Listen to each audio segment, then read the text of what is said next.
Now that we have a room, if you want to get and start filling in some more details with more sophisticated items, let's begin with creating a pillow. Let's go to Create, Polygon, Cube, and there's, whoa, giant pillow. Let's hit F. All right, let's size it down to what a pillow should be. But this time we're going to go beyond a simple primitive. We're going to make our first steps into having a little more control of our sculpture or items or objects. So here is approximately a good pillow size. So first thing I want to do is I want to go here to our attributes. And one of the attributes that we have on our objects is how many vertices it has. You can see these dots here are vertices. You remember if we go to this component mode, you'll see these dots. These are vertices. So right now we have 1, 2, 3, 4, 5, 6, 7, 8. But we can add more. I'm going to go to object mode. And to have more, we go to this area right here where it says polycube 3. Not here. You see nothing there. Nothing there. But here you see, oh, I have subdivision width, subdivision height, subdivision depth. And I can increase this. You can see I have more resolution to be able to model it. Because without those, kind of like in Illustrator, you only have that point. You can't bend it here because there's no vertex there to bend. But if I go and add some, I'm going back to my object mode. Now you have to do this in the beginning because depending on how you model your piece, it might start causing issues if you try to add divisions after the fact. So I think that's all I need for a nice soft pillow. Maybe I'll add some here. So we can go to component mode and we can use these dots to start shaping our pillow.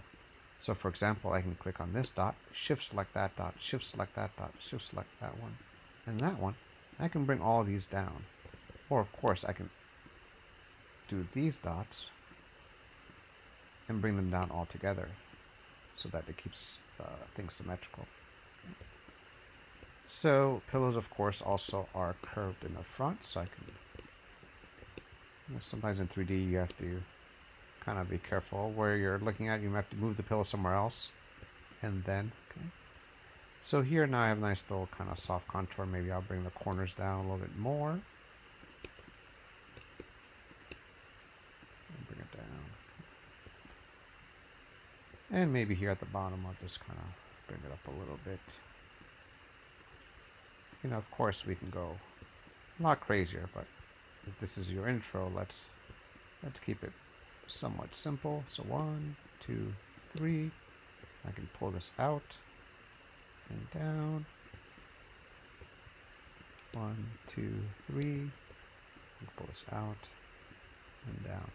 So we're starting to get a little bit more organic pillow. I'm going to undo those just to show you one more way you could have done that. You could have grabbed those 3 vertices and these. And well, if I go this way to pull those out, well, I pulled those in, which is not what I want. So how can I make them both pull out together outwards? Well, you can use the scale tool, and if you scale those, you can see I could scale them open. So that's a way you can symmetrically increase the size of those. And there you go. We got a nice little pillow. Again, we'll bring this out a little bit forward too. And a little softer, a little more comfy than that square. I can go back to object mode. I can, if I'm doing an old school video game, this might be plenty. For those maybe older of us, used to play soccer games with a ball that looked like that really had sharp edges, and now your soccer games are really smooth and are nice spherical. Before I show you one more thing, I see here this little corner doesn't look that great, so I'm going to go back to component mode and grab those 2 and suck them in a little bit like that. Yeah, that looks a little nicer. Okay, so go back to object mode. So here there's some tools up here. Of course, there's way too many tools to cover in a 2-week lesson. But one important one here under mesh, because these are considered meshes, is a smooth mesh. And if I click on that, you can see it adds more vertices while at the same time smoothing it out. Okay? And most 3D programs, Blender, Fusion, Maya, 3ds Max, will have some kind of smooth option. Of course, you do this at the end, because if you want to do any manipulation, now you have too many vertices to deal with. So you can deal with it here, and then when you're really happy, you'll smooth it out. Okay? Hopefully you can take that lesson with the pillow and go a little crazier. I'll do one more thing, and then I'll leave it at that. Let's create a nice little vase. So I'm going to not use a square this time. Use a cylinder as my structure. Size it down. Hiding on the table, that's okay. You can hit 4, remember, and that will show you wireframe mode if it hides too much. That vase is way too small, so I'm going to make it bigger. I'm going to scale it in all directions, and then I can make it taller or squattier. Let's go ahead and do that. Now remember, I only have some vertices up here and down here, so I can't give it a nice oval shape. I'm limited to, I scale this open to something like that, very simple. But if I want to give it a little bit more form, I'm going to need to add some more segments. So I'm going to go here back to my attribute editor, poly cylinder. There's my subdivision. I can simplify this way. You know. Because our use will be a pre-rendered graphic, you can go as crazy as you want. If this was what is called real-time rendering, where it's an actual 3D object in a game, then we have to be careful that we don't go too crazy with the vertex count. Too many polygons. So I only need a few, and I don't need any caps. Maybe I will do some caps and show you one more thing after I shape this face. So let's add a few caps. Right now, see, this is no caps, but let's add some more like that. That's all I need. Alrighty, so let's give this a little shape. So a few things you can do is, of course, you can do vertices. Grab all those vertices and make them thick. Grab the move tool and move them higher or lower, depending on what kind of vase you want.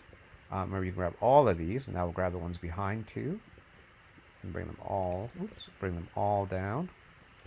Okay, so you got a nice vase there. Let's give it a nice neck. Let's scale those down in all the same dimension. There we go. Okay.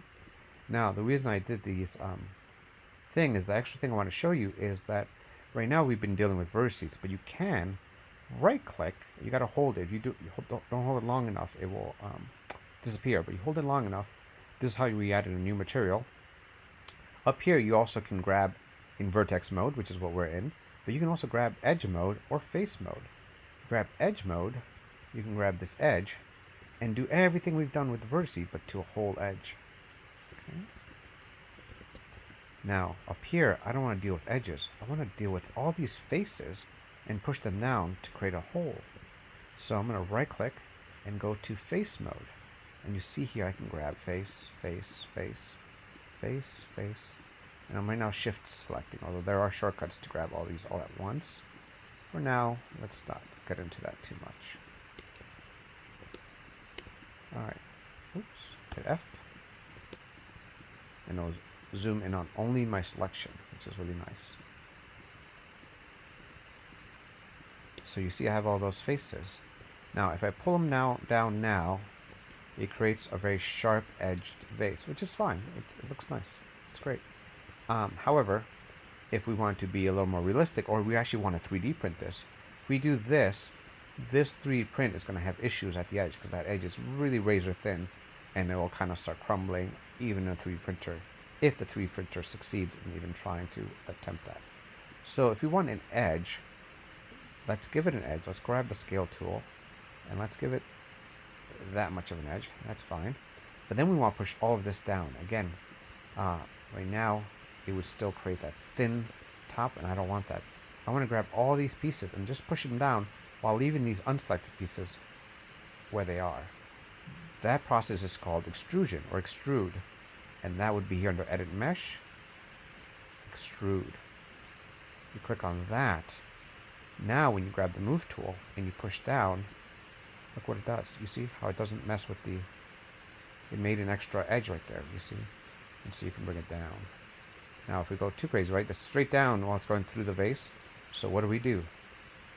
We go down, but then we can scale it in. Okay. And we can go down more. And what's that look like? Well, that looks like this, right? It's a wireframe. Yeah, you see? So here, that would cause it to go outside, which of course would be bad visually, but also, again, if we have a 3D print this would cause the printer to be confused. So we always want to be conscious of keeping our thickness correct. And so if we do want to go deeper, we either can scale it down more, but what if you're like, no, I want to use this for real. I want it to scale down here, and then I want it to scale back up. Well, in that case, you can do that. You can scale this here a little bit more so that the wall thickness is more or less the same. And then we go to Edit Mesh, and we extrude again. And now when we extrude again, you see it's leaving that. You see it left that curve, that edge, and lets you go down farther. Now again, you don't want to go through the floor, or else you'll have again issues. But you can now go to wire number 4, go a little deep there, and now you can scale that. And we'll do extrude one more time if you really wanted it to be like a real ceramic vase, where it goes even deeper, but it caves in. Let's see if we can look through here and see it. We can kind of see it. We can kind of see the curvature inside. We, of course, have wireframe mode, which is a little confusing. So we also have under shading X-ray mode. Click on X-ray, and it kind of is somewhat transparent. So you can kind of see a little bit. Let's go to object mode here and hit F. You can see a little bit of the translucence and thickness of the object.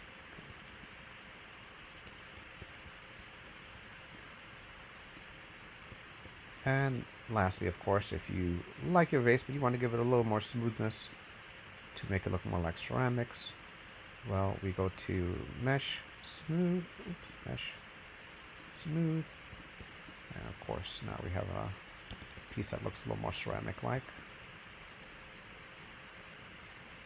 And again, this is 3D printable if you take it to the right place. Again, you'll just have to be careful. Up here, it looks like my edge is getting thin again. I don't like that, so I'm gonna smooth that out a little too much. So I'm just gonna repair that by bringing it down and scale it down. So now there's an actual thick lip that won't cause any issues.